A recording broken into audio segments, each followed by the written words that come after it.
సత్యనారాయణ గారు నాగేష్ చెప్పినాడు, మనకు ఇట్లా సరుకు మనకు మళ్ళా ఛాన్స్ పెంచమంటే వెనకమ్మడే మాట్లాడలేం ఛాన్స్ ఇచ్చాడు. కొల్లు రవీంద్ర ఏందో ఎక్సైజ్లో ప్రాబ్లం వచ్చింది, వెంటనే ఎక్స్పర్ట్ అయినాడు. అంటే ఏమైనా సీనియారిటీ నాకు ఉంది, మంత్రులతో మాట్లాడే గుణం ఉంది. కలెక్టర్ గారు పర్సనల్గా రోజుకు 4 సార్లు మాట్లాడుతున్నాం, ఎస్పీ గారితో మాట్లాడుతున్నాం. లా అండ్ ఆర్డర్ ఎక్కడన్నా ప్రాబ్లం ఉందా, మన దాంట్లో గలాటలు జరిగితే మేము పాజిటివ్గా మన కార్యకర్తలను కాపాడుతున్నామా లేదా? మళ్ళీ చెప్తాడా, రామ్ సుబ్బారెడ్డి అతి ఎక్కువైతే ఇంకా జరిగేది చెప్పుదే బలపడేది గ్యారంటీ, అది అతని గ్యారంటీ అయితే జరగదు. ఇప్పుడు చూసినాం, మాకు అంతా చూసినాం, మా ఇంట్లో మా మనుషులు నష్టపోయినాం, మాకు రకరకాల సమస్యలు ఇచ్చినాయి. సెంట్రల్ జైలు చూసినాం, అతనికి సుప్రీంకోర్టులో కూడా మా పుణ్యమా అని అతను బయటపడేది. ఏంది ఈరోజు ధర్నా? నేనైతే కలెక్టర్ గారికి చెప్పింది, ఏం ధర్నా చేసి సారీ పంపించమంటే వదిలే సార్, ఏదైనా వాళ్ళు కెలుకుతుంటారంటే ఆయన ఎందుకు మనం దాంట్లో ఎంటర్ కాకూడదని నేను కలెక్టర్ గారితో 4 సార్లు చర్చ పెట్టా. ఇర్సండి ఏముండదు, పులులు ఉత్త పులులు ఏముండదు, అది ఏం చేస్తారు నిజంగా పోయింటే ఏం జరుగుతాడా, ఏమన్నా జరుగునా?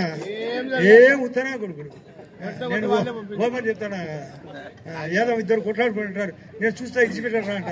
ఎందుకంటే 2 సార్లు కొట్టుకోవడం మనం పట్టుకుంటే మాత్రం పుడుచు అంటారు. అట్టనే ఈ నా కొడుకులకి అంతా చూసేది. ఎప్పుడు ఇది మారేది? పరిస్థితులు తెలుసుకోవాలా. నేను ఎంత ఎమర్జెన్సీగా ఈరోజు 2 ఆఫీసర్లతో మాట్లాడినా. ఇప్పుడు వచ్చేటప్పుడు ఒకరు ఐఏఎస్ ఆఫీసర్ పేరు కాంతి స్టేట్మెంట్, ఈ కుక్క స్టేట్మెంట్లకు మేము కుక్క గార్డుకు ఏం చెప్తారు, కుక్క గార్డుకు ఇది ఖచ్చితంగా జరుగుతుంది. ఏంది నీది? మేము చూసి చాలా అయింది. నా మీద కోడిగత్తి కేసు పెడితే నా మీద నేను వివేకానందుడిని రాత్రిపూట పురుషునానని పెట్టి ఏమైనాయి? వచ్చు కూడా కాలేదట. మీరు ఎన్ని పెట్టినా ఆ రోజే నేను తట్టుకునే ప్రతిపక్షంగా. ఇప్పుడు 3 ఏళ్ళు ఉంది, మీకు సూపర్ సినిమా సూక్తం జగన్కు ఈ వైఎస్ఆర్ పార్టీకి ఖచ్చితంగా జరుగుతుంది. ఈ 3వ తేదీ తర్వాత సర్ ప్రోగ్రాం కూడా జాగ్రత్తగా చేయండి. మీ ఓట్లు ఉండాలి, వాళ్ళ దొంగ ఓట్లు పెరగాలి.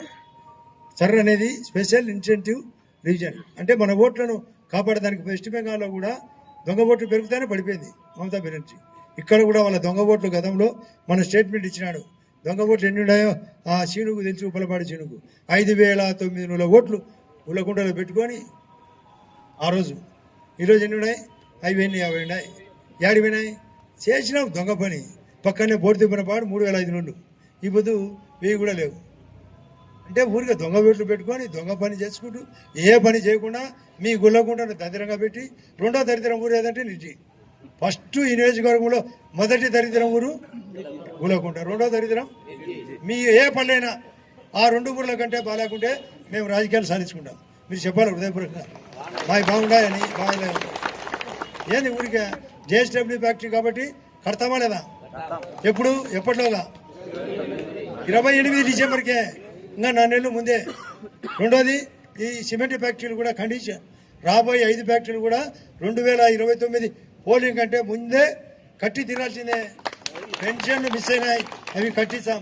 ఆ యొక్క గండికోటకు డబ్బులు ఇప్పిస్తాం. ఆ యొక్క రాజుల నిర్మాణం కడతాం. ఎస్ఆర్బీసీ పూర్తి చేస్తాం, ధర్మలకు లెక్కిస్తాం. ఈ ఏ పని చేయకుండా నేను ఓటాడుగా నేను రాజకీయం నేను కంటెస్టే చేయను.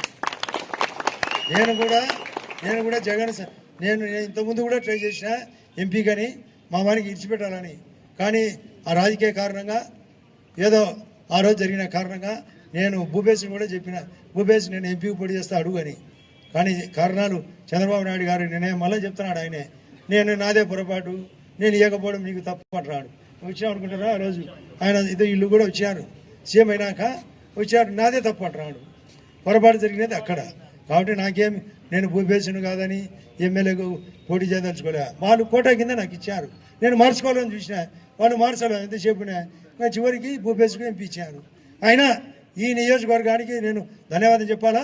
అవినాశ్ను 5,000 ఓటుతో మీరు ఓడించారు. అవినాశ్ను ఇక్కడ 5,000 ఓట్లు, భూపేశ్కి ఎక్కువ వచ్చినాయి. అన్ని చోట్ల 5 చోట్ల వచ్చినాయి. అది సినిమా కేవలం ఆ యొక్క పులివెందుల ద్వారానే నష్టం జరిగినది. కాబట్టి 10,000 కొంత జరిగింది, ఎక్కువ పులివెందులు జరిగింది. కాబట్టి ఇవన్నీ మన వాళ్ళందరికీ తెలుసు. మన వాళ్ళు మీరందరూ నాతో పాటు పులివెందులకు వచ్చారు. ఆడ సినిమాలో ఒకటి ఉంది కదా, ఏది మామ, ఒక సినిమాది కదా పాట, సినిమా చూపిస్తా మామా నీకు అని. మన వాళ్ళందరూ కలిసి పులివెందులో అతనికి సినిమా చూపించారు కదా. జెడ్పీటీసీ ఎలక్షన్లో చాలా మంది వచ్చారు. నాకు వచ్చేవాళ్ళు ఎవరు చేయొద్దండి, నాతో పాటు పులేందరకు చాలా మంది వచ్చారు, అయితే వచ్చారు, ఎవరు అంచనా వేయలే. గౌరవ సీఎం గారు కూడా ప్రతి ఒక్కరూ తప్పనిసరిగా యూట్యూబ్లోకి వెళ్ళి కడప వార్తను లైక్ చేయండి, సబ్స్క్రైబ్ చేయండి. ఇట్లు మీ జి రమణయ్య, ఎడిటర్, కడప వార్త.